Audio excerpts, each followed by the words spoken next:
lokwa moto kasi alamuka loba na mbonge alobi na mopepe lokola nde nzambe kolo na nzela kotambola yo kizala aloba na nzete alobi na nzete lokola nde nzambe Shalom, shalom libota na nzambe. Shalom na ba eli nyonso oyo bazwili bakuya kolanda biso lisusu lelo na poko lelo. Shalom na ba oyo nyonso par sa grâce tozwi souffle de vie toza compté parmi ba vivants ya poko na lelo. Shalom mpe lisusu na ba nyonso bazwami dans les 4 coins du monde. Na yebeke bino nyonso bolingaka émission na biso le temps d'Isali. Lelo eza grâce munene nkola sali biso po ke tokuta lisusu na poko na lelo. Tika nzambe na bikamwa aleka kopambola bino nyonso bipai bozwami pe apesa biso makasi de manière ke biso nyonso tolanda émission jusqu'à la fin. Nalingi ke liboso ya kobanda émission tokokende kosambela mpona kotika programme na biso na maboko na nzambe. Tendre Père, le Dieu de toute puissance, topamboli mpona poko na lelo. Merci pour la opportunité, merci pour la grâce, merci pour la faveur au salibiso nzambe pour que tous ala parmi ba vivants ya poko na lelo. Nous recommandons cet temps entre tes droites et puissantes mains. Yo yozali enseignant par excellence za na biso o enseigner biso du début jusqu'à la fin.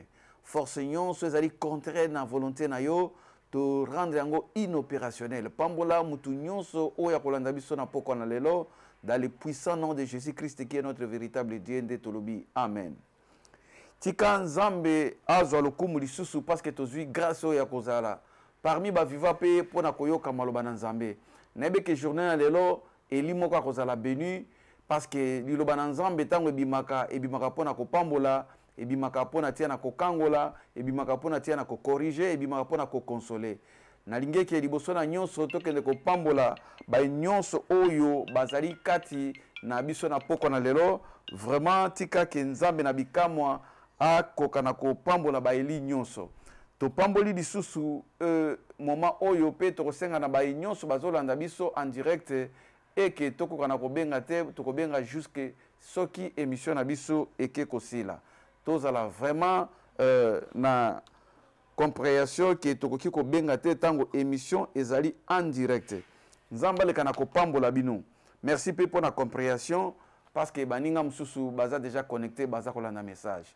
Tika nzamba pambola papa na biso digital momo pour la grâce oyo apesi biso pona koleka en direct na kati na émission oyo. Nzamba le kana kopambola mama na biso Pauline apambola pe ba nyonso oyo bazali ko soutenir programme na biso ya l'état d'Isali. Na pamboli basai na nzambe nyonso o bazo soutenir biso na bosanité chéri na ngai l'évangéliste Sephora Likenja nzamba pambola ye nzamba pambola basai na nzambe nyonso baza ko soutenir biso apambola docteur Ezaï Saïf pe Musakoli Mete nzamba pambola mama na biso Micheline apambola bana nyonso ya Mepsa Efrata a na Stockholm na Yetebo pe na Angola. Nzamba pambola ba efrasier bipai nyonso bozwani dans les 4 coins du monde ba oyo bazwami na Chicago ba bazwami partout dans le monde lola ekoka na kopambola bino vraiment toza na posa koka maloba na nzambe tolingi ke poko na lelo Saint-Esprit o azali le véritable enseignant akoka na ko enseigner biso mama na biso na likambo na poko na lelo teme na biso kitoko o tokokende koyekola ezali le caractère biblique du Saint-Esprit et son impact dans la vie d'un chrétien. Le caractéristique biblique du Saint-Esprit et son impact dans la vie d'un chrétien.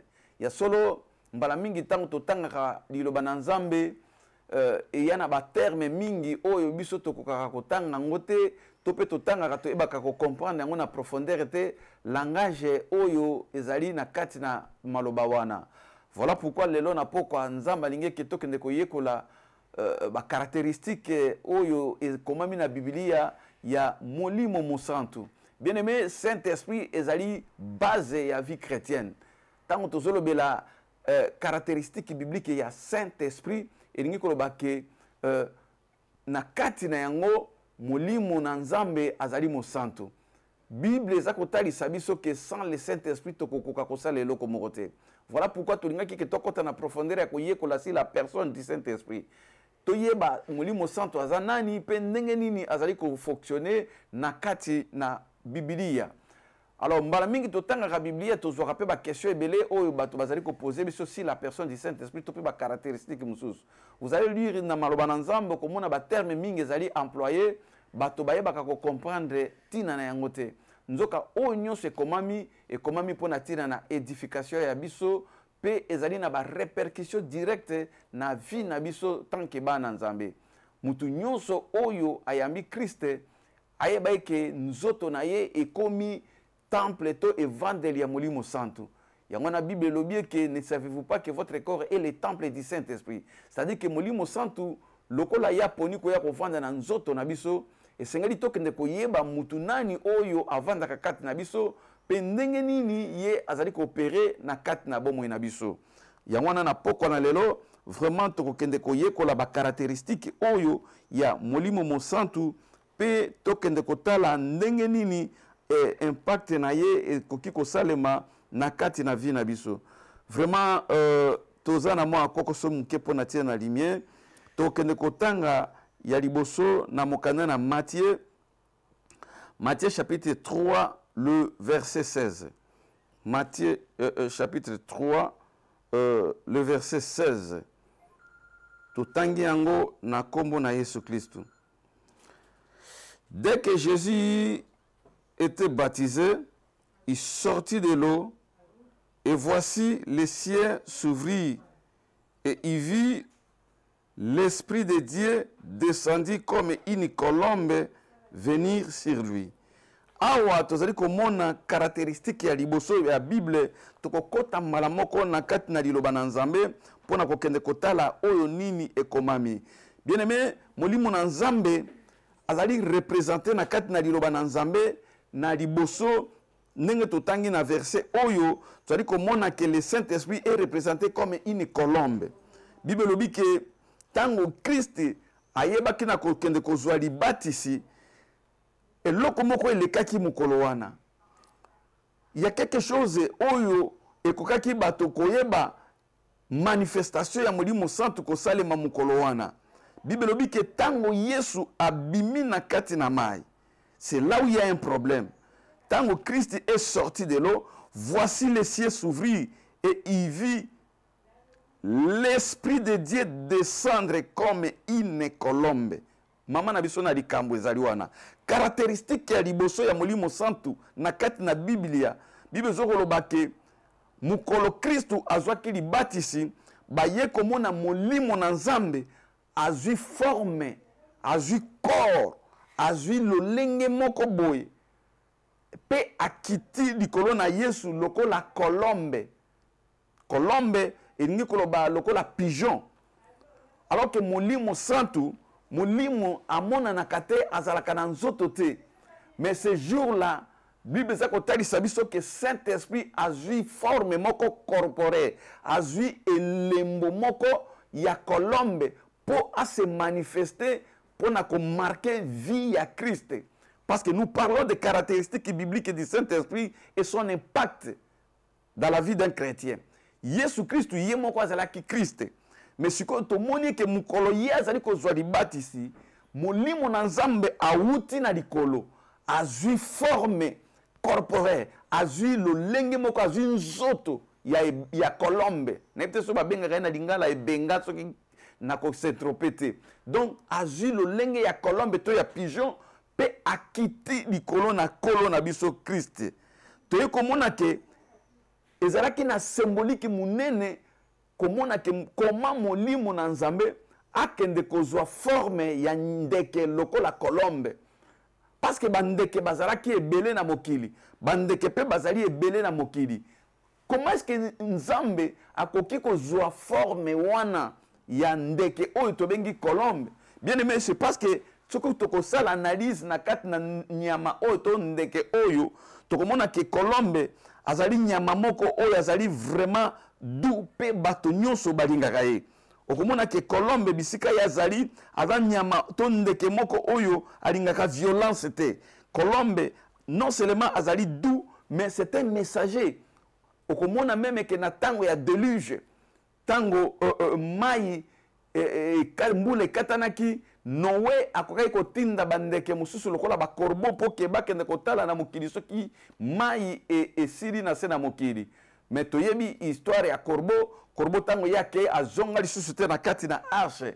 Ingi koloba ke ingratitude. Nzamba kokai kozwa forme te ya corbeau. Nzamba kokai kozwa forme ya bandeke mususu te, mais Bible lobi ke molimo na Nzamba azwi forme oyo ya colombe comme un véritable messager. Donc, tu comprendre que Saint-Esprit, tant que tu as colonne na biso, ezaki elembo ya un messager doux, un messager oyo a kendekepe a komisaka message na destination. Et tant que Noé a lâché ki colombe, tout le monde que colombe oyo a quitté na se a zongi et pas na Noé pe a memelie feuille d'olive pour na kotalisa ke na se na mokili mbula esila ki tope mai esila ki pe Noé a eko comprendre que comme tango ya kobima. Voilà pourquoi mukolo oyo to eko mona ke Christ tango abimi na kati na mai, molimo na Nzambe azwaki forme oyo ya colombe. Donc totali ke colombe azali nyama oyo to ndeke oyo azali na douceur. Effectivement, Saint-Esprit na kati na moto, soka kiteli moto, vous allez remarquer na kati ya vie ya moto oyo ba bilembo ya colombe na kati na ye. Un homme to un chrétien qui est rempli du Saint-Esprit, aza moto yo komona liboso elembo ya douceur. Mutu nyonso abengami mwana Nzambe pour remarquer que mutu oyo vraiment aza animé du Saint-Esprit. Ata zalaki bandi ya ndenge nini, ata zalaki yanke na mokili, ata zalaki moto ya bitumba, mais tango ya yambi Christ et que molimo santo a quitté li mutu, vous allez remarquer le kwa liboso muto ya komi na douceur. Ata ba fingiye a rozongi sate, ata bitumbe zali a kobunda lisusu te, parce que katinae il y a quelque chose de koti. Et loko wana ezana ba caractéristique oyo ya douceur katinaye, ya calme katinaye, ya amour katinaye. Bien-aimé, muto azali rempli du Saint-Esprit, vous allez remarquer bilembo oyo ya douceur katinaye. Voilà pourquoi mukolo oyo, oya ko remarquer que lola tango fungwami e benga tope pigeon oyo akiti azui forme ya nyama oyo to ya ndeke oyo to bengi colombe. Donc, ceux qui ont bien mis moi dans Nzambe, on dit qu'on comprendre que vous allez vraiment rempli du Saint-Esprit. Il faut que Batoba remarque Katinayo, bilembo ya douceur, bilembo ya kimia, bilembo ya amour, bilembo oyo, et ça qu'on l'a dit ça que non, ndeko réellement à bonwami, pe molimo na Nzambe ekiti. Bakoki ko pesa moto ba fonction na Katina église. Mais vous allez remarquer que na Katina moto, mokide zali na no toujours.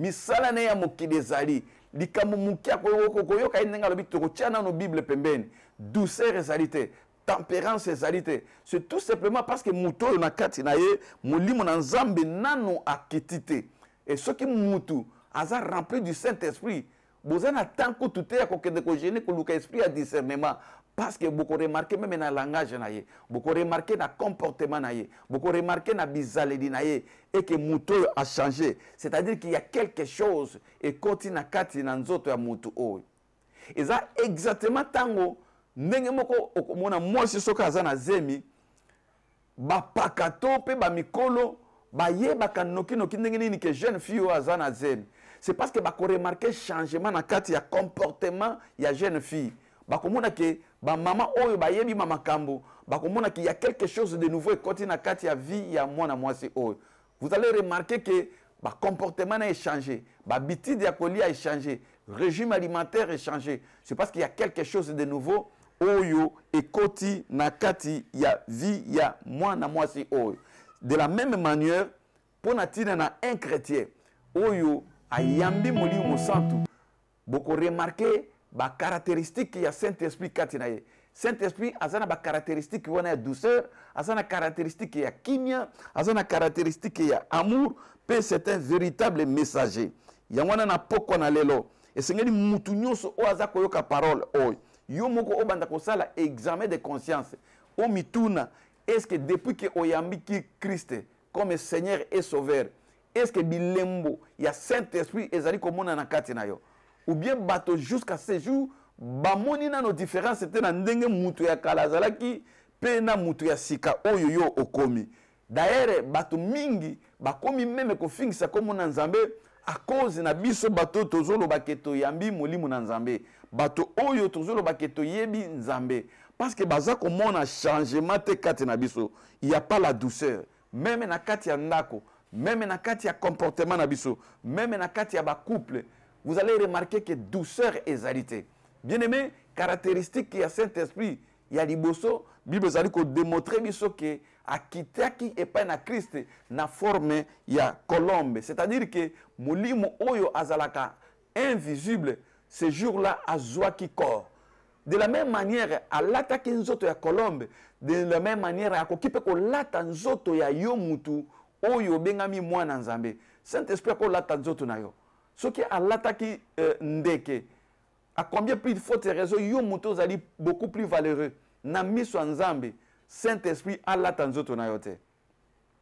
Yangona na poko na lelo. Ce qui nano Saint-Esprit a lati nzoto na yo te. Oko bele la molimo na ensemble. Okolo na linge ke oya ko lata nzoto nanga. Na linge ke vraiment caractéristique oya douceur et lata nzoto nanga. Na linge ke nzoto nanga ezala réellement et fandeli ya molimo santo. Oui, bien aimé. Saint-Esprit soko lati mutu akoki ko mfase mutu te to akoki ko tuka mutu te. Pe okomona vie ya moto oyo eko changer. Ezala même na kati ya ministère, ezala même na kati ya vie chrétienne, okomona ke oko forcer te di kambo parce que molimo santu azali na kati na yo. Wana ezala ki caractéristique ya liboso, na ningi vraiment que le loto évolue noki pona ko kende kotala ce qui t'a ko permettre biso to mona ba nambo ya caractéristique ya molimo santu na kati ya liloba na Nzambe to na Biblia pe impact na yango na kati na vie chrétienne. Ndenge tolobi ke colombe azali nyama moko ya douceur. Bien aimé, ce qui vraiment n'a pas quoi na lelo, molimo santu alati nzoto na yo. Okoyoka témoignage na yo na kati na mboka, okoyoka témoignage na yo na kati ya église, okoyoka témoignage na yo na kati ya ba couple. Mobali to mwasi partenaire akoloba ke non, mwasi nanga za rempli du Saint-Esprit. Parce que douceur oyaza nango, ezaka molimo santu mutakoki ko pesa. Pe famille bakoki ko témoigner. Ndeko na biso tango ayebaki Nzambe te, makambo yo nakokai ko tika yango te. Parce que ba monique changement ekoti kati na yo. Ba monique eloko ya sika ekoti kati na yo. Pourquoi na lelo tika eli na Nzambe moko akoka kozwa forme ya colombe. Bien aimé, tika ba mona yo pe na batango susu lokola mwa yuma, mais c'est parce qu'il y a quelque chose de nouveau oyo ekoti kati na nzoto na yo, oyo ezali na ba caractéristique wana oyo yo ozali na yango. Yango na esengeli ke bato bakoki komona yo lokola moto pamba, mais alors que ezande ba nature ya ba na Nzambe ba oyo bazali rempli du Saint-Esprit. Pourquoi na lelo na liko bele la lisusu molimo santu akita pe ayeba na kolata eli moko. Caractéristique ya mibale na kati ya liloba na Nzambe, Bible zali ko talisa biso ke le Saint-Esprit est représenté aussi lokola moto to comme le feu. Tokotanga na kati na liloba na Nzambe na mokana na Matthieu chapitre 3 le verset 11. Matthieu chapitre 3 le verset 11. Nzamba pambola ba eli oyo bazalaka toujours na habitude ya kokoma pe ya kopartager yango. Caractéristique ya mibale ya Saint-Esprit oyo ezali na kati na Biblia parce que kobosa na tete na biso tolobaki les caractéristiques bibliques du Saint-Esprit et son impact dans la vie d'un chrétien. Totangi na Matthieu chapitre 3 le verset 11. Yoka makambo kitoko oyo nkolo na biso azakoloba. Alobi boye, moi je vous baptise d'eau pour vous amener à la repentance, mais celui qui vient après moi est plus puissant que moi et je ne suis pas digne de porter ses souliers. Lui, il vous baptisera du Saint-Esprit et de feu. Alléluia. Oyo ezalaki prédication ya Jean-Baptiste. Azali koteya, azali koloba ke ngai Yohani mobatisi na ye ko batisa bino na mai. Mais zana mutu moko aza koya sima nanga. Ye abatizaka kaka na mai te, mais ye abatizaka na moto. Alobi ki nga nazali ko batisa bino na mai, mais ye oyo azali sima na ngai ako baptiser bino na moto. Bien aimé, il y a un baptême du feu. Baptême de feu, elingi koloba moto penza ya molimo santu. Molimo Santo azali kozwa forme ya moto pe azali kokita likolo na moto. C'est un grand mystère. Comment na ke moto mbala mingi année passée tango to bandaki koteya likambo na moto awa to pe tango to bondelaka ezana bandeko mingi oyo bazali mal affermi batelemelaka likambo ya moto pe balingaka te. Il y a même des églises oyo bapekisa bandimi ke bobengaka moto te na kati na église na biso. Mais tout simplement c'est parce que bamiyebi bayebi que Saint-Esprit azali peut représenter le la feu et que tango yo kobele la moto molimo na nzambe soko akiti soki pasteur azali occultiste ako lingate na église na makambo moto parce que ko zikisa misala na ye parce que ko zikisa occultisme na ye et ko zikisa oyo nyonso ye azalaki ko bomba. Bible lobi que Jean-Baptiste azoloba oyo azali koya na sima nani ayaki na sima na Jean-Baptiste c'était le Seigneur Jésus. Babi que Christ ye abatizaka bana na ye to pe ba chrétien bo ba yambi comme Seigneur peut sauver abatizaka bango na moto. Alléluia. Et qui koloba ke soki yo yambi Christ il faut siko libatisi ya moto et quitter la yo libatisi ya moto et qui koloba te ko simbi bougie et qui koloba te ko pimba moto ndenge ba to mususu ba salaka na zeko mona na ba religion mususu bato ko sauter moto bato ko pelisa ba bougie albi ki azui baptême ya Saint-Esprit ba yena ba bougie te baptême ya Saint-Esprit ezali ya bougie te baptême ya Saint-Esprit ya nini ya moto ya molimo santu ezali ya ko pumbwa ba moto te ya ko sala ba ekatation na ba moto mais awa ezali Christ yemoko azali ko baptiser bato du Saint-Esprit. C'est-à-dire que molimo santu azali ko zwa forme ya moto pe aye ko kota na kati ya Mokristo. Mais pourquoi moto? Parce que moto ezali pe na musala nango esalaka. Musala na moto ezali ke tango ezali ko kita yango ekoyeba na ko consommer moto etumbaka. Moto ekoki ko tumba eloko nini? Moto ekoki ko tumba biloko nyonso oyo ezali na nzela moto ezali koleka. C'est-à-dire que quand le Saint-Esprit descend sur la vie d'un chrétien, molimo santo akotumba chrétien te mais akotumba eloko nyonso oyo ezali à l'opposition na liloba na Nzambe. Oyo nyonso ezali à l'opposition na Mokristo to pe na mwana Nzambe. Oyo nyonso ezali ya diable tango molimo santo akokita na kati na moto, rien oyo ya impure ekoki ko résister liboso na molimo santo. Molimo santo soka lati Mokristo lokola moto elingi koloba ke na passage ya chrétien mi pepe ya mabe koko telemate moto na Nzambe il faut yeba na ko consumer yango et ko consumer maladie et ko consumer ba échec et ko consumer biloko nyonso ya ba malédiction et ko consumer nyonso ya pauvreté et ko consumer ba ini na yo nyonso soki moto na Nzambe kiteli yo et ko zikisa tout ce qui est contraire na volonté na Nzambe. Yangwana Jean-Baptiste alobi que Christ ya baptisaka na moto parce que moto ezali ko pesa ba chrétien force ya ko détruire misala nyonso oyo moto akoki ko détruire yango te na maboko. Vous allez remarquer que tango ya prophète Eli bazali ko sala défi na ba prophète ya Asrate na ba prophète ya Baal. Bible lobi que moto na Nzambe mosakoli alobi que toko défier lelo eye banana kati na Israël nani akoki kozala Nzambe. Bino boko tumba mbeka boko tia moto te pe ngai pe na ko tumba mbeka na ko tia moto te tokobelela Nzambe. Alobi ke Nzambe oyo akokita na moto ye akozala Nzambe. Bien aimé, déjà mosakoli Elias azalaki na révélation akoyeba makambo bandakala que Nzambe na biso c'est un fait dévorant. Et que moto ezalaki caractéristique ya bonzambe. Moto ezalaki caractéristique ya nguya na Nzambe. Alors que tokotia moto te, mais to sambela to belela Nzambe. Nzambe azwaka pe forme ya moto. Bongo tokotala Nzambe oyo akokita na forme ya moto, ye ayeba na kaza le véritable Dieu. Bien aimé boyebi di kamboyo et que ba prophète ya Baal, ba prophète ya Straté ba bandi ko belela Baal, bandana tongo tina pourquoi? Balobi que nalola il y avait ni signe datation, ni bruit. Mais quand l'homme de Dieu se présenta, azui mabanga, ache, azui koni, ache, azui mbeka, ache, azui mai, asopeli yango. Bien aimé, nyonso ezala ki ba signe moko prophétique. pe abandi kosambela alobi ke nzambe na Abraham nzambe na Isaac nzambe na Israël eyebana ke yondo zali nzambe. La Bible dit qu'il n'avait même pas encore fini de prier, le feu est descendu, bien-aimé.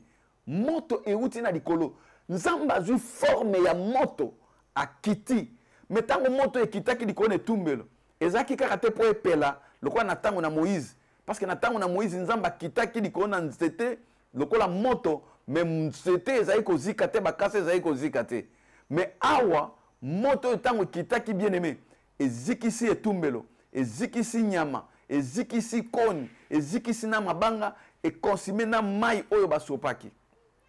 C'est comme ça que quand le Saint-Esprit prend la forme du feu dans la vie chrétienne et que tant kitaka a détruit tout ce qui est contre eux. Et là qu'on y a s'opposer dans Nzambe. Ce qui moli mo santo a formé à moto na vie na yo, ba inino bazana problème. Ba sorcier bazana problème. Ce qui Saint-Esprit a formé à moto na kati église. Ba ndoki nyonso bazana kati église bazana problème.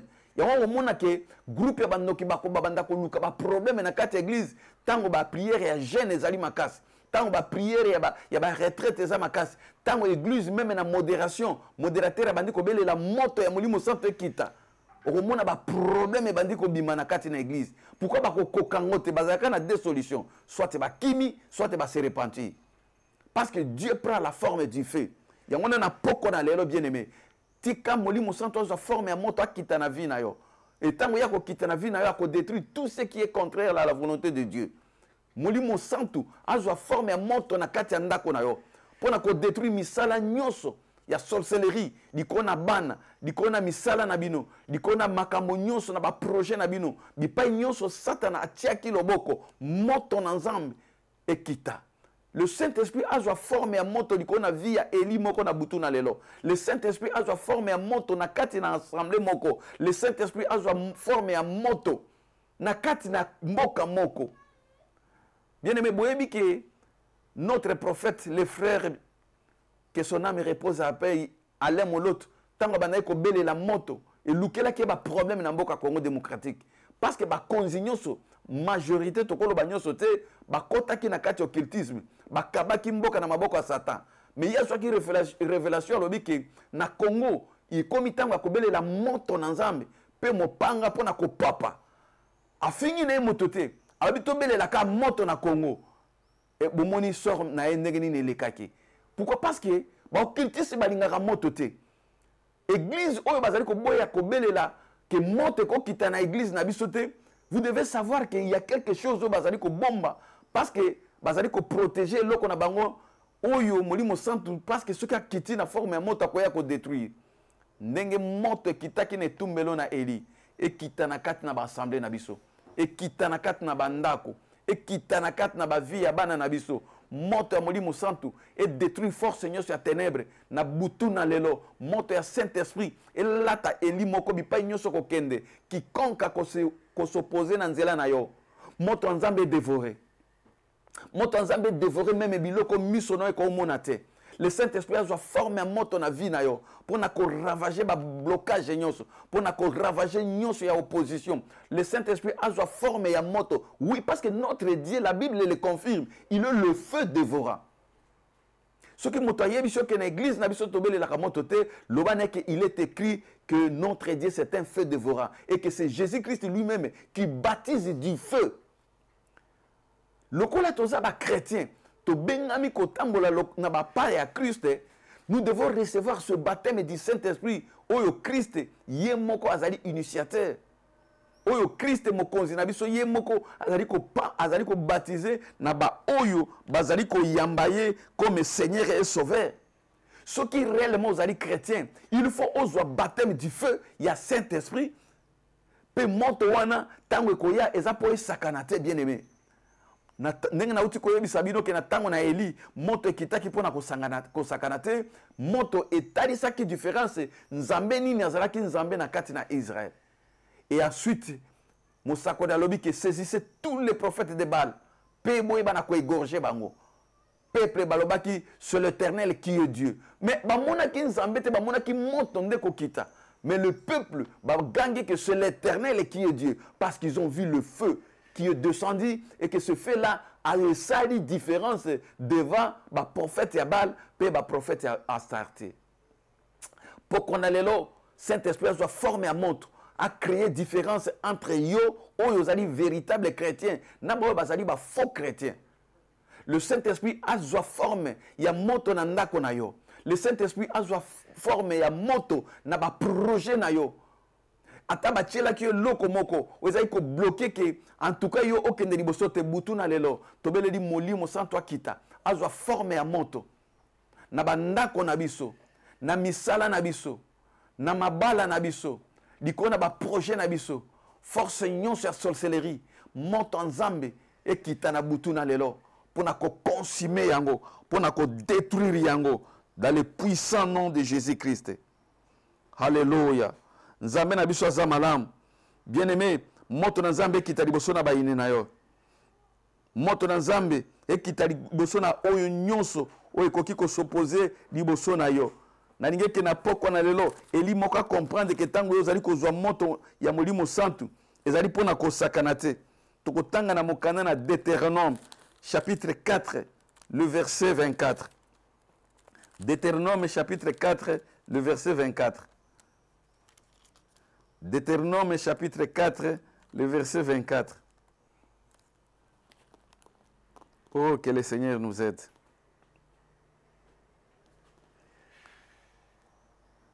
Deutéronome chapitre 4, le verset 24.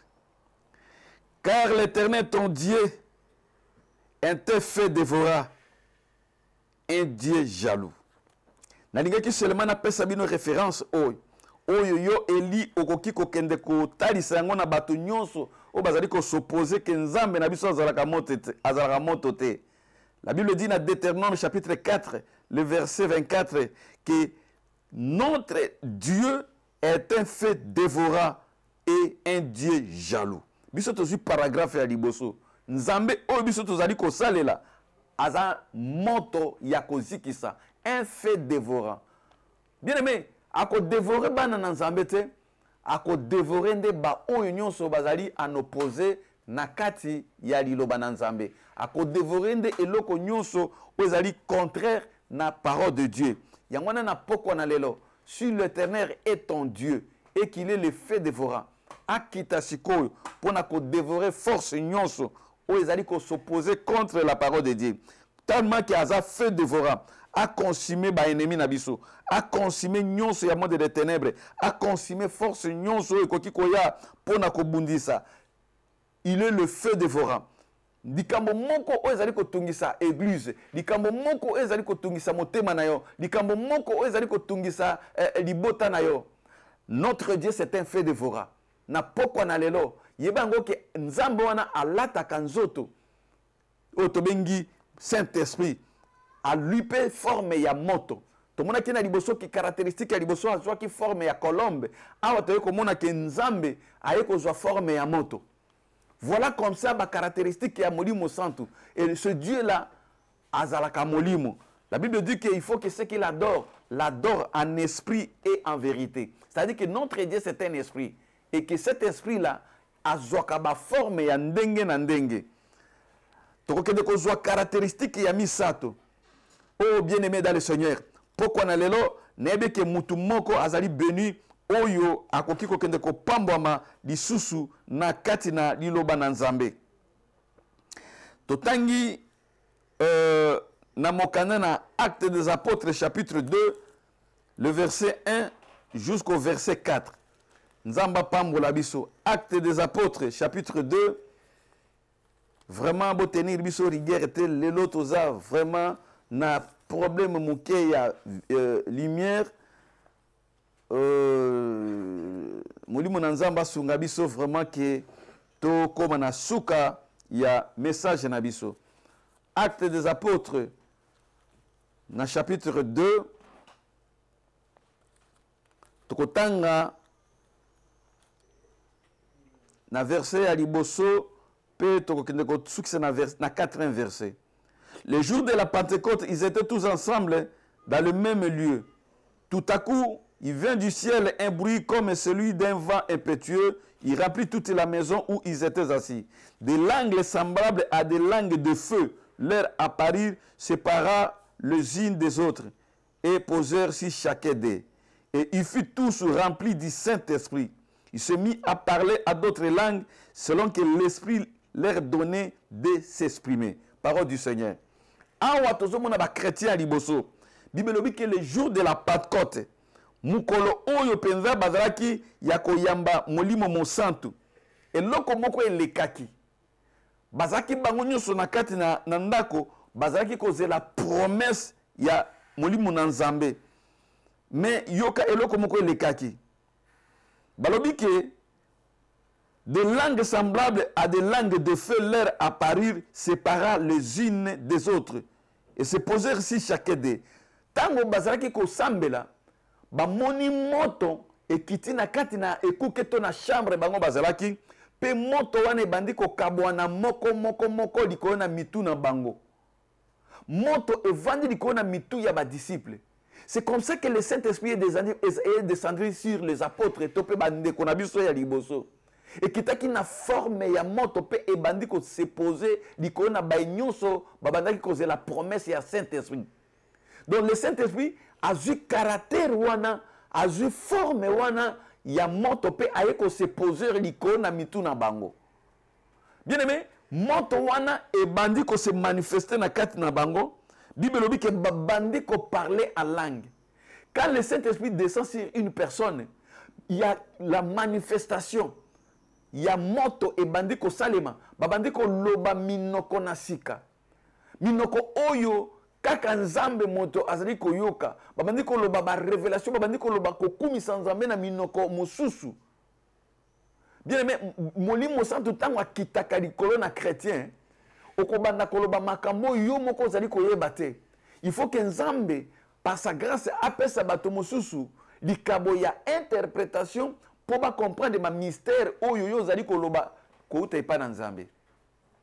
Makambo yo lango pe ba yekola kango na classe te. Ba imita kango pete. Ezate lokwa lelo ndenge na zali koloba bato bakomi ko imiter langue. Ayoki passer nanga bonde la kabo roko na sepelaka na langue wana yepe abandi ko imiter. Topé na ba église mususu ndenge na monaki bazali ko lakisa bato comment parler en langue. Bien aimé, on ne peut pas enseigner à quelqu'un comment parler en langue parce que quand le Saint-Esprit descend sur la vie d'une personne, c'est lui qui est l'enseignant par excellence, c'est lui-même, il parle des mystères. Akoloba makambo e bombami pour louer Dieu. Le Saint-Esprit tango ko kitakat na moto. Bakotindo te loba chu, bakotindo te loba rokobondo boro. Ye molimo santo ye c'est lui l'enseignant. Abandi ko loba ba mystère o ezali ko kumisa Nzambe. Yo ko loba teke langue na nga ezali mabe, tika na imiter a ser wana, tika na imiter a faire wana bonde la kitoko a langue. Awa mutu na mutu abandi ko loba tango moto ekiteli bango ko landisa mandenge molimo abandaki kotinda bango. Voilà pourquoi toko kende komona lelo na kati na ba église moto abandi ko imiter atali na télévision apôtre wana bonde la kana langue kitoko ngai fona banda ko loba bongo abandi ko imiter ndenge bazali ko loba roko udo roba na karakara reke donc azoye bakutu te et comme il la récitation alors que c'est le Saint-Esprit qui parle de mystère tika molimo santo abanda ko loba ba mystère oyo moto amokili azali ko comprendre te mais Nzambe na yo na kati na likolo azali ko comprendre yango. Donc tu dois comprendre que yo zali temple ya Saint-Esprit et que molimo santo azali ko ya ko fanda kati na yo. Tango yo ko lati moto wana deva ba ini na yo, tango yo komi moto deva ba situation okobanda ko pela, rien ne pourra résister devant toi parce que komi moto. Ingi ko ba ke molimo santo kati na yo apesi yo pouvoir ya ko détruire, apesi yo pouvoir ya ko ravager, apesi yo pouvoir ya ko consumer et loko nyonso o ezali contraire na volonté na Nzambe. Na linge ke Eli moko na poko na lelo akoma moto devant ba problème na ye. Eli moko na poko na lelo akoma moto devant ba ini na ye. Eli moko na butu na lelo akoma moto devant ba situation e banai ko tungisa yo. Bien aimé koma moto belela molimo santu akite la paix yo ndenga kitaki na mukona Pentecôte parce que tozana temps ya Saint-Esprit, tozana temps oyo molimo na Nzambe azali ko tambola na ba oyo bayambi Christ comme Seigneur et Sauveur. Nalobaka toujours que tobengaka ye molimo na Nzambe azalaka elimo te. C'est-à-dire le Saint-Esprit n'est pas une chose, c'est Dieu lui-même. À l'attaque formée, ya colombe akoki pe kolata forme ya moto na poko na lelo pe ndenge tozali koloba boye bandako mingi na butu na lelo ekokoma moto bandako ya ba eli de Dieu na butu na lelo ekokoma moto pe ekopela quiconque a osé ko poussa na liboso na eli de Dieu lelo na butu na lelo na lolenge ya mabe moto nzambe eko consumer moto nzambe eko détruire parce que nzambe na biso c'est un feu dévorant. Nanige ke nzamba pambola eli de Dieu moko na poko na lelo caractéristique ya misato Saint-Esprit azali peut représenter lokola mai to comme l'eau. Oui bien aimé tant vous allez ko tanga na kati na Biblia vous allez ko tanga liloba na nzambe omoni bazali koloba ke Saint-Esprit azali lokola mai esengeli o croire na yango toko fungula na mokana na Jean chapitre 7 le verset 37 jusqu'au verset 39. Jean chapitre 7 le verset 37 jusqu'au 39. Je lis au nom de Jésus. Zamba pambola eli moko na poko na lelo. Les derniers jours, les grands jours de la fête, Jésus se tenait debout, s'écria, si quelqu'un a soif, qu'il vienne à moi, qu'il y boive. Celui qui croit à moi, des fleuves d'eau vive couleront de son sein. Comme dit l'Écriture. Il dit cela de l'esprit qui devait recevoir ceux qui croiraient en lui. Le verset 39. Il dit cela de l'esprit qui devrait recevoir ceux qui croiraient en lui. Car l'esprit n'était pas encore donné parce que Jésus n'avait pas encore été glorifié. Parole du Seigneur. Bible dit que mukona suka mukona fête oyo Christ akokaki kosala lipate na bayekoli na ye abandi koloba mutu nani ozali na posa na mai aya epai na ngai pe amela alobi boye mutu nani akondimela ngai c'est-à-dire ba chrétien e bale na mai na bomoye ko couler na kati na ye c'est-à-dire que il y a quelque chose il faut écouler na kati ya moto oyo akoyamba Christ lokola mokonzi pe mobikisi yalobi eloko yango ekokule kuna babengi yango mai de fleuves d'eau vive couleront de son sein comme dit l'Écriture et il dit cela de l'esprit qui devrait recevoir ceux qui croiraient à lui alobi makambo oyo ye azali koloba eza mai te oyo biso tomonaka ya bibale abandaki nde kosala allusion na molimo oyo esengelaki aya kokitela bango parce que na ntango wana nano bazwaki molimo te bazwaki molimo te mpo ye moko Yesu azalaki na bango ye esengelaki nano akende bongo aya kozonga kati na bango lokola molimo pe avanda kati na bango. Voilà pourquoi yebisaki bango que il faut que je m'en aille en fait que l'esprit vienne soki ngana kete molimo akoyate. Et quand lui viendra, il vous enseignera sur toutes les choses. Wana toke na domaine mususu na caractéristique mususu que le Saint-Esprit c'est un enseignant aussi. Alobi ke esengeli ngana kende po bino bozwa molimo santo. Mais awa mukolo yo azaki na bango abi mutu nani oya koyambanga bizibato e bale na mai ekokule kati na ye. Nzoka ndia bandaki nde kolobela molimo esengeli ki bazwa o to utaki kotanga mukolo ya Pentecôte. Et bon mukolo ya Pentecôte mai ekitaki te balobi ke moto nde ekitaki pe molimo santo ayaki kotonda kati na bango. Donc toye komona ke awa Yesu azali kosala caractéristique oyo azali kopesa ya mai na molimo oyo esengelaki aya kokita kati na bango. C'est-à-dire que mai ezali ko représenter kaka ye molimo santo. Mais tant tokende kotala sikoyo caractéristique ya mai okomona ke mai ezali vi bato mingi balobaka ngo ke l'eau c'est la vie. C'est-à-dire que le Saint-Esprit donne la vie. Ce qui molimo santo akiteli yo na kati na vie na lokola mai akoyande po apesa bomoi. Esika ko kauka ezalaki, esika sécheresse ezalaki, esika pauvreté ezalaki. Ata balobi ke yo zai ko sa misala ezako fuluka te. Soki molimo santo akiti kati na vie na yo lokola mai, ako pesa yo mabele o komi fertile, ako fertiliser yo c'est-à-dire ako komisa yo ko fuluka. Oko remarquer que banzete nyonso o elonami pembeni na mai ezalaka ko connaître sécheresse te ata kutu ete eyei makasi ndenge nini okomona banzete oyo elonami pembeni na mai ndenge mokanda na psaume ezali koloba balobi ke apesaka akaukaka te mais apesaka bambuma na saison nyonso. Quand le Saint-Esprit descend dans la vie d'une personne comme l'eau, il dit que le bakaye pona ko pesa bomoi, aye pona ko pesa mapamboli, aye pona ko fulu kisa, ko longola ko kauka, ko longola sécheresse, ko longola pauvreté, ko longola nyonso ezalaki ko pesa motema moto.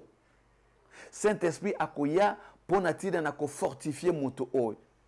Akolata lolenge ya mai po ke aya ko pesa lipamboli na ndako na yo. Na ke eli moko lelo na poko na lelo molimo santo akita na ndako na ye lokola mai pona ko kende ko arroser bisika sécheresse ezalaki. Bien aimé, nani aseshaka chrétien tope eloko nini eseshaka chrétien to ekaukisaka chrétien eloko ekaukisaka chrétien c'est le diable. Diable soko aleki na vie ya chrétien akokaukisa chrétien, akokaukisa libala, akokaukisa libota, akokaukisa bafer. Vous allez remarquer que si quand ce Saint-Esprit molimo na mbindo alekaka bokauki ekotaka to sécheresse ekotaka. Mais alors que quand le Saint-Esprit vient, lui il vient pour na kopesa abondance. Akoya pour na tina na kofulu kisa. Mutuna poko na lelo ayebi azana sécheresse na domaine nini. Ezali bilembo. Wozali kotalisa ke Satan alekaki na nzela wana yango akaukisi. Yango asséché libota, yango asséché ba famille, yango asséché même ministère. Tika siko na poko na lelo. Saint-Esprit akita lokola mai. Abanda ko arroser libota na yo. Abanda ko arroser ba fer na yo. Abanda ko arroser ministère. Abanda ko arroser bisika nyonso sécheresse ezalaki. Parce que ye ayaka pona kopesa bomoy. Caractéristique oyo et ça le mana via chrétien moko na poko na lelo. Yango na lingeke na mutu moko na poko na lelo akoka na kobelela ke molimo na nzambe kita yaka ko kita na nzoto na ngalo kola mai o kita lokola liziba na mai na vi na nga o pesa nga bomoy o pesa bisika nyonso sécheresse ezalaki balobi ke soki molimo santo akiti lokola mai moto ya kozala rempli akotonda, c'est-à-dire que Saint-Esprit tanga kitaka na vie ya moto mutu azalaki vide et c'est que Saint-Esprit akita pour mutu azala rempli du Saint-Esprit. Saint-Esprit tango azali ko kita na nzoto na moto lokola mai eza pour que yo azala rempli et ngiko lobake kati na yo azalaki vide. Saint-Esprit akoya pour que atonda kati na yo. Oui, poko na lelo Saint-Esprit akotonda kati na vie ya mutu moko. Saint-Esprit akotonda yango chrétien moko akoki ko bele na poko na lelo. Saint-Esprit rempli dans ma vie. Yaka ko tondisa kati na bomo inanga na mona nkembo na yo toko fungola mokana na Éphésiens chapitre 5. Éphésiens chapitre 5 le verset 18. Éphésiens chapitre 5 le verset 18. Toko senga vraiment indulgence na bino parce que lumière na biso lelo eza makokoso. Sengi vraiment indulgence. Totangi na Éphésiens chapitre 5, le verset 18. Écoutez ce que dit la parole. Ne vous enivrez pas de vin, c'est de la débauche. Soyez au contraire remplis de l'esprit. Ambo. C'est-à-dire, mutumoko akoki pe kozala rempli. Saint-Esprit pe atonda kakati na mutu. Soka ye lokola mai po atonda, akotonda pe kati na mutu. Mutu azalaki vide, so molimo santo akiti, il peut remplir cette personne. Bible dit que ne vous enivrez pas de vin, car c'est de la débauche, mais au contraire, soyez remplis. On est rempli de quoi? Rempli du Saint-Esprit. Bien aimé, ce qui mutu aza rempli du Saint-Esprit, au comment na ba répercussion, il y a Saint-Esprit oyo atondi kati na nzoto wana. Au comment na pe misala ya Saint-Esprit oyo atondi kati na nzoto oyo etondi na molimo santo. Lorsqu'on est rempli du Saint-Esprit, okotambola na Saint-Esprit, siko eloko nini ekolanda. Ba miracle ekobanda ko accompagner yo. Okoloba maloba okomi lokola moto nzambe ndenge l'évangéliste Thomas Lokofi auti koyemba. ozali moto mais oza pe nzambe parce que kati na yo nzambe aza na nzoto na yo en tant que esprit atondi nde kati na yo bato bazali komona nzoto nzoka ezali lisusu yo te mais c'est le Saint-Esprit qui est rempli dans ta vie ye moto abandi kosala bilembo nalobaka yango toujours mpe na kotelemela yango lelo soki omoni groupe to mpe ebele na bapasteur oyo baza kokimela na bakabale juif c'est parce que kati na bango Saint-Esprit aza susu te sikoyo moto akosala ndenge nini ake koluka compensation ake koluka magie ake kokota na bakabale juif mpo ke bikamwa oyo ekosalema eza susu ye te esprit impire akomi kosala bikamwa na nzoto na ye akomi koprofetize na nzela na bakufi akomi koinvoquer des esprits de mort. Mais la Bible nous dit que nous devons être remplis du Saint-Esprit. Ceux qui sont remplis du Saint-Esprit, vous allez remarquer que vie à moto est comme un miracle. Maloba à moto est comme un miracle. Parce que mais c'est Christ qui vit en toi. Il y a comme on a la pierre. Avant que base la rempli du Saint-Esprit, même Christ. Mais le jour où ils ont reçu le Saint-Esprit, tant que na moto molimo santo. Bible dit que elilingi ya petolo et comme ko seku sa même bibembe. Parce que ezaki sous pierre oyo awanga ki Christ te, mais ezaki molimo santo atonda ki katina ye. Batolo ko la ba Paul, o azalaki le véritable criminel azaki ko persécuter ba chrétien. Mais quand il fut rempli de la puissance du Saint-Esprit, même ba nyoka ngenge na nyoka ezaki sous na makasi na nzoto na ye. C'est-à-dire que Moutoua est rempli du Saint-Esprit. Ngouya ya bilembo ya molimo santo ekobanda kolanda ye. Le miracle authentique. Le Saint-Esprit ekobanda kosalango sans effort ya nzoto ya moto. Oko tindika bato te po ke bato bakweya. Oko sala ba makambo bisala salate parce que eza nzoto na yo te, eza molimo santo moto akobanda kosalango. Na poko na lelo bien aimé.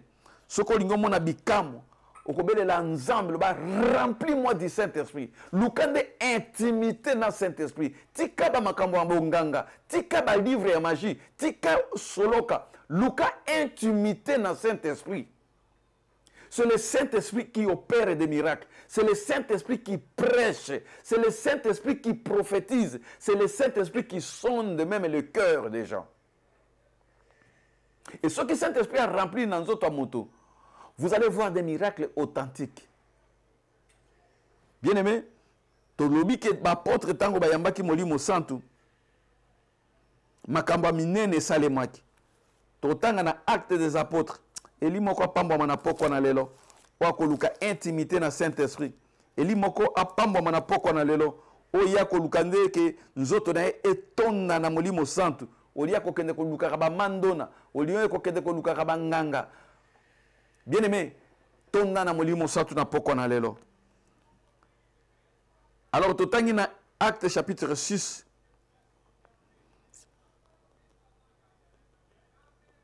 Totangi verset 3. Comme lumière na biso ezali bien penza mingi te, tokotanga verset 3, tokosote totangi verset 5 et puis totangi lisusu verset 8.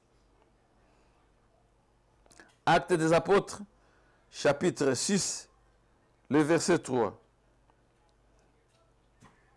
Bible au Bible. C'est pourquoi, frères, choisissez parmi vous 7 hommes de qui l'on rend un bon témoignage, qui soit plein d'Esprit Saint et de sagesse, et que nous chargerons de cet emploi. Awa, tango bazali kosala institution ya ba diacre ya liboso na église ya liboso. Bantoma balobi ke za malamu te biso to fanda na makambo ya kokabola ka bambongo, kokabola ka babiloko. Il faut to luka bato oyo to ko établir bango lokola ba sien to lokola ba diacre. Mais yoka moko ya ba condition oyo bazali koloba. Pour que moto akoka ko servir lokola diacre na kati na église comme un ancien na kati na église. Balobi qu'il faut moto yo azala plein du Saint-Esprit. C'est-à-dire, on peut être rempli de la puissance du Saint-Esprit. On peut être rempli du Saint-Esprit. C'est-à-dire, nous autres, on a vu ça. Ceux qui molimo santo azate moto azalaka vide. Eza lokola tono moko o ezangi contenu na kati. Mais quand le Saint-Esprit vient, akoya po atonda kati na au fur et à mesure moto azali ko avancer na nzambe au fur et à mesure nzambe pe azali ko tondisa ye na molimo mosantu balobi que poto pona ba diacre il faut que un ancien azala moto yo azali non seulement azana Saint-Esprit mais azala nde rempli du Saint-Esprit parce qu'il y a une différence que soit molimo santu na kozala rempli du Saint-Esprit beaucoup ya komona ngo tango Christ avant ministère na ya banda Bible dit que poussé par le Saint-Esprit le Seigneur est allé dans les déserts pour prier pendant 40 jours et 40 nuits dans Luc 4. Vous allez remarquer qu'après 40 jours, la Bible dit qu'il est sorti revêtu, rempli de la puissance du Saint-Esprit. Et c'est alors qu'il commença son ministère. Tant à côté, il était poussé par le Saint-Esprit. Il n'y a pas de chrétien qui est en église, poussé par le Saint-Esprit, mais à comme une église, Azan a intimité dans le Saint-Esprit, moyen à la remplir, ça vide. Mais Christ a laissé 40 jours pour la plénitude. Et loko oyo biso ba passer to lingakate vie de prière, vie de sacrifice. Oyo ba chrétien ba lingakate. Alors que l'unique moyen qu'on a rempli du Saint-Esprit, ezane pe moko ya banzela wana ezali dans la prière, dans la consécration liboso ya Nzambe. C'est ce que le Seigneur est allé faire dans le désert. Avant même qu'il y ait un ministère. Mais les gens qui sont là, ils ndoto, ali asobi bambonda, abandi déjà l'église Yesu azali awa esidi. Akomi prophète. Akomi mbikudi. Na kati na il est vide. Siko loko nini kozanga. Loko la moni ki aza rempli te et ki aza déjà na mo ba référence na ebi balemi sato. Ba na quartier ba bandi ko appuyer allez akeko luka occulte akoti na occultisme. Magie ya mbanga. Pona nini pour banda ko invoquer des esprits de mort parce que na kati na aza vide.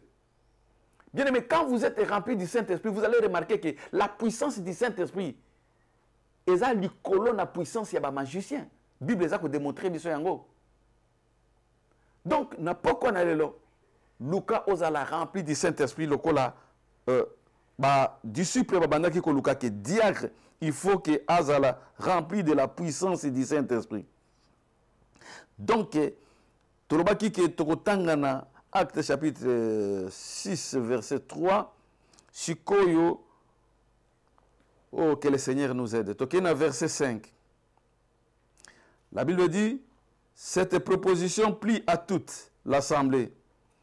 Ils élirent Étienne, homme plein de foi et de l'Esprit Saint. Tant que bimisi di kanisi oyo, Bible dit que proposition oyo ya kopona moto azali rempli de la puissance du Saint-Esprit, c'est pelisi bango nyoso. Pe baye kopona Étienne, balobi que l'homme est plein de foi et de l'Esprit Saint. Baye kopona Philippe, baye kopona bande comme sous ngana sepela kana Étienne oyo pourquoi? Parce que to monaki misala na ye. Caractéristique oyo il y a Saint-Esprit, il y a kozala kotonda kati na moto et ye kokota kati na ba diacre oyo. Bongo tala misala bango basalaki. Bibelobi, il les présentèrent aux apôtres qui après avoir prié leur imposèrent les mains. Baye kozwa sikoyo ba bondeli pona bango poke babanda mosala wana. C'est comme ça que ba diacre ya tango na kala bazalaki très différent na ba diacre na biso.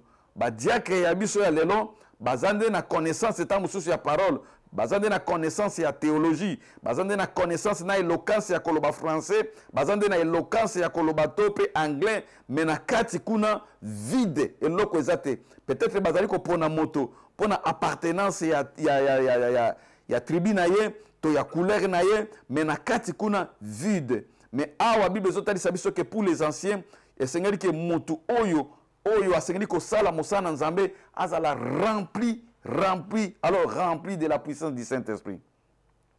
Caractéristique ya suka poto sirisa, le Saint-Esprit est comme le vent. Donc tope lokola mupepe. Tokozonga kaka na Acte chapitre 2, tokomona ke na Acte chapitre 2 wana verset 1 à 2. Le jour de la Pentecôte, ils étaient tous ensemble dans le même lieu. Tout à coup, il vit du ciel un bruit comme celui d'un vent impétueux. Il remplit toute la maison où ils étaient assis.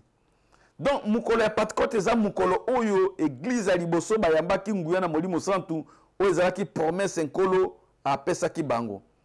Le Saint-Esprit est descendu na kati ya chambre bango bazalaki comme un vent. Lokola mupepe. Alléluia. Bien aimé, nga siko nazotala ba caractéristique ya mupepe. Natalaka okomona tango ba mipepe mususu ezali koya surtout awa boye biso tozali côté ya Europe na monaka bato mingi soki mupepe ezali kopupola na série ya mupepe awa meme bato bazali kona ba vélo bazokwea meme bato bazali kotambola na ba trottoir bazali kokwea mais ezali na mupepe moko oyo ba resistaka na yango te babenga yango ouragan. Mupepe tango eyaka kaka mpona kopesa biso makasi ya kopema te mais eza na ba dimension ya mipepe bandeko. Eza na ba ouragan, eza na ba tempête oyo babenga ba tempête tropicale. Soki ezali koleka okomona ndenge nini ezali koravager ba nzete nyonso oyo ekosepose liboso na yango ba ouragan. Saint-Esprit mpe ayaka lokola ouragan. Nasepelaka mingi napesaka illustration toujours tango mopepe ezali kosala okoremarke ke ba pelouse sima ya tempête ezongi nyonso ata mopepe eza makasi ndenge nini omona etelemi lisusu mais eza na ba nzete oyo ya minene ba immeuble oyo penza komona ya makasi ba ndako ba toiture eza kolongwa tango ouragan ezoleka tomonaki yango na ouragan Catherine na nini na États-Unis tango mopepe oyo tempête oyo ouragan oyo eleki tomonaki yango na Japon ndenge nini ebomi bato ba bato ezali kokende lokola ba papier mike mituka na balabala ezali kosote okanisa neti ba jouer ya bana parce que ekokaki koresiste te devant ba tempête wana to pe ba ouragan wana babi que Saint-Esprit azwaka forme wana tango azali koleka azali koemporter tout ce qui est de l'ennemi.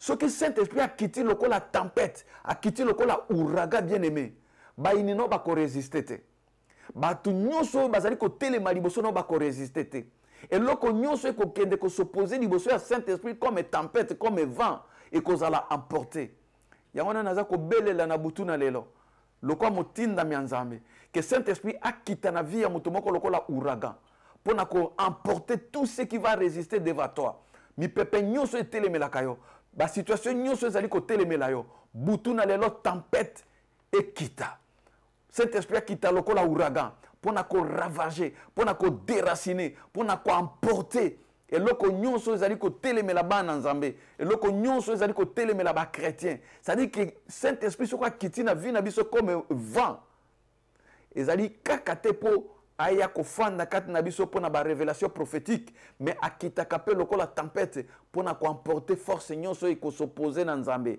puissance nyonso ekosopose na nzambe puissance nyonso ekosopose na libota na yo eloko nyonso ekotelema liboso na yo lelo na butu na lelo nalingi ke ouragan ya molimo santo ekita eza na situation nini etelemeli yo oyo ekoki korésister devant la tempête du Saint-Esprit na poko na lelo moto ya molimo santo ekita mopepe ya molimo santo ekita ebanda koemporter eloko nyonso elelisaka yo ebanda koemporter situation nyonso ezali korésister devant yo ebanda koemporter tsunami munene esalema na kati na vie na yo lelo emema déchet nyonso ya diable emema déchet nyonso na kati na famille na yo emema déchet nyonso satana akai kotia liboso na yo na pokwa na lelo au nom puissant de Jésus nalingi ke mutu moko akende comprendre ke molimo santu akoki mpe kokita lokola mopepe asouffle sikoyo na pokwa na lelo na ndako na yo Saint-Esprit a soufflé na vie na yo même situation oyo ezali interne na kati na nzoto na yo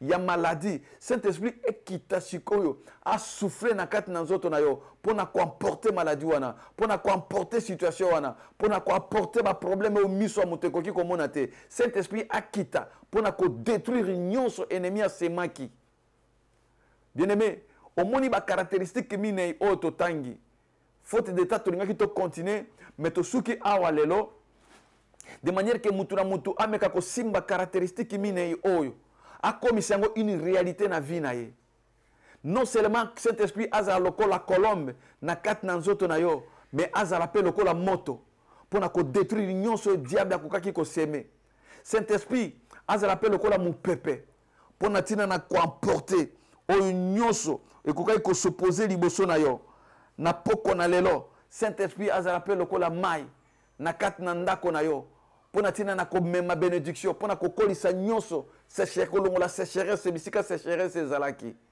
nalingi ke Eli de Dieu moko na butu na lelo asala intimité na Saint-Esprit yende moninga malamu ya kozano bisika nyonso akopesa makasi liboso na ba situation nyonso mutu azali rempli du Saint-Esprit akelelaka te yango na biso nyonso tokende kobelela pa Nzambe tolobi tolingi yo Saint-Esprit ba caractéristique yo ezwa makati na biso lokola yo olataki forme ya pigeon tope ya colombe lata nzoto na ngai car il est écrit que notre corps est le temple du Saint-Esprit ya kovanda kati na ngai na memama lokola moto deva ba ini na ngai na memama pe lokola mai deva ba situation nyonso ya sécheresse ya pauvreté na memama pe lokola mupepe deva quiconque ako résister liboso na ngai liboso na bana na ngai liboso na ministère na ngai poko na lelo Saint-Esprit asala makambo na nzoto na Eli moko na lingeke bisika yo zwali parce que azali pembeni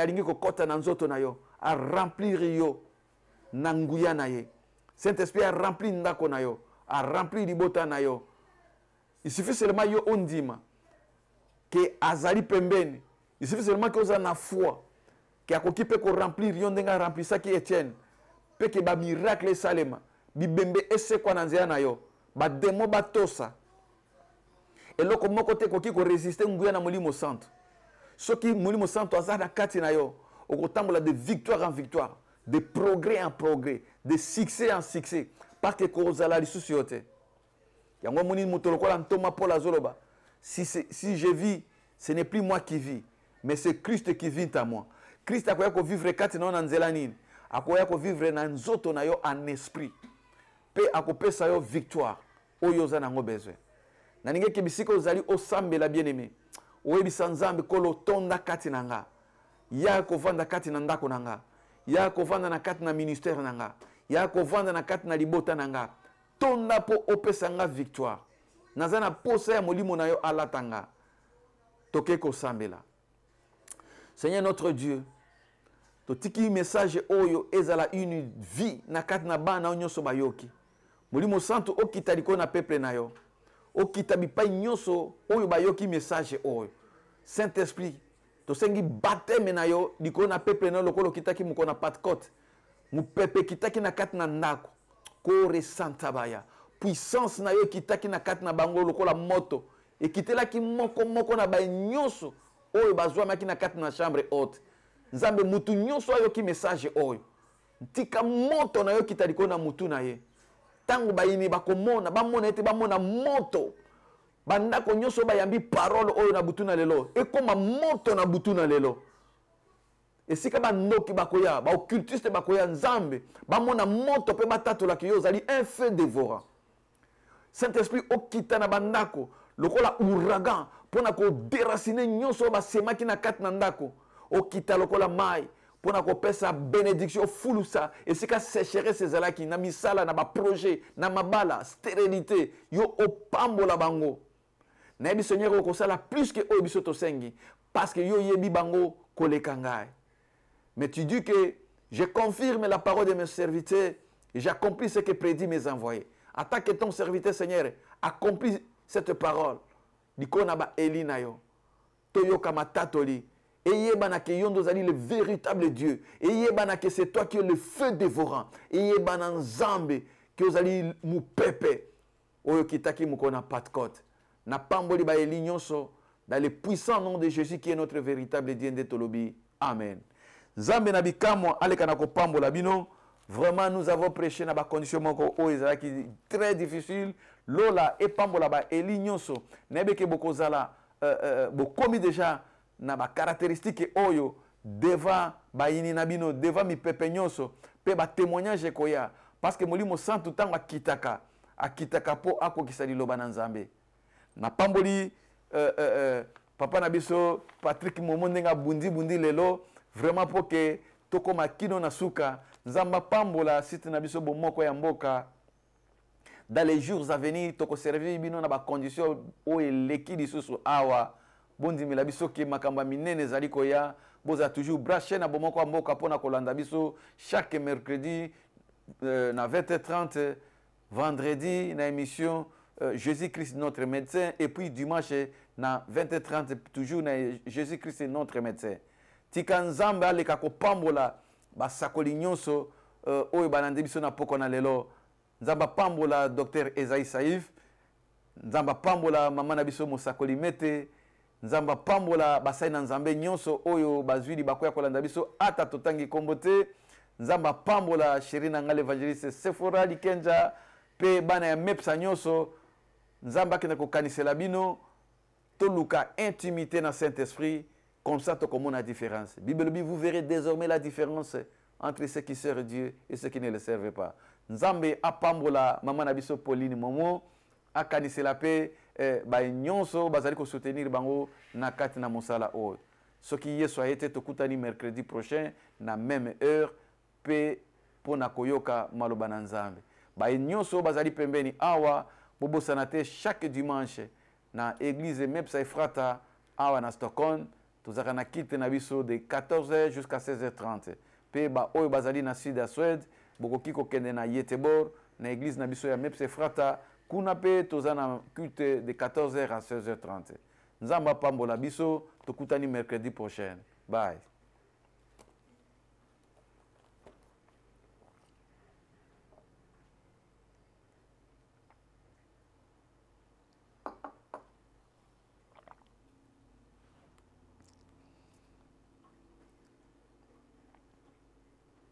Ouf, nazoko kotanga te.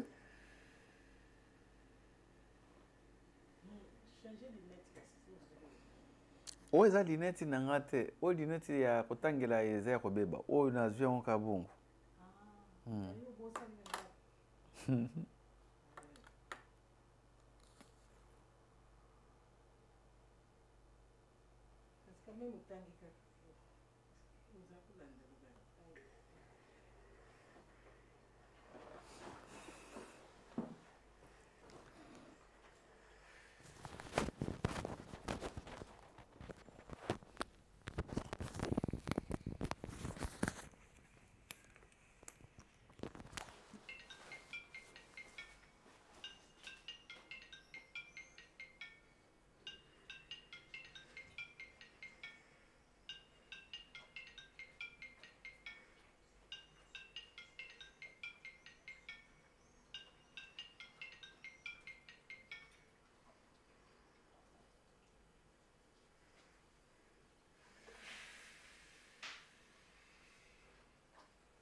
Nafandina selaka oyanga itako ogana selaka yanga tango ogana selaka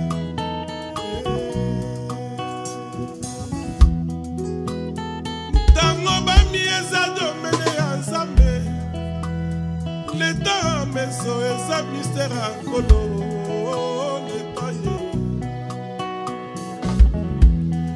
Nikola kozango yebaka bi mobali epai ya gare yayebaki te la promesse liée avec le temps oh Saraye Israël ayebaki ta akotaki na boumbu kobima yebaki yango te pourtant eza mystère ensemble. C'est que tu es ne pas ce que tu seras. Pesa tango na temps polobi na yesa na maboko ya Elohim. C'est lui le maître de temps et de circonstances. Nanyango lobi na yoton na yeseleki. Nanyango lobi pour toi c'est déjà trop tard. Motongo uti wapie. Montre koki kokufa kasi tango etelemi te. Okoko yeba jour alelo kasi histoire nango yebi te. Pourtant eza mystère Nzambe. Alobaki na Marie tant mon temps n'est pas encore arrivé. Ataye moko Nzambe asalaka nyonso na temps.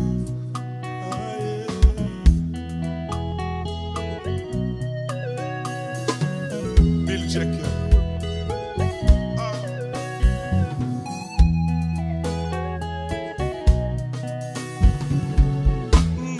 Nalingaki okufa mpamba lokolaka moto nzoka eteni mosusu na Nzambe o. Ngai nalingaki owa lokolaka moto nzoka eteni mosusu na Nzambe o. Oh, ignorance ezoka yebomaka ezipaki nga miso nayebaki te o. Bokozanga koyeba libota na Nzambe tozokufa mpamba. Nayebaki te nani vraiment nga nazalaki o. Nga naza moto naza mpe Nzambe. Naza moto naza mpe Nzambe o.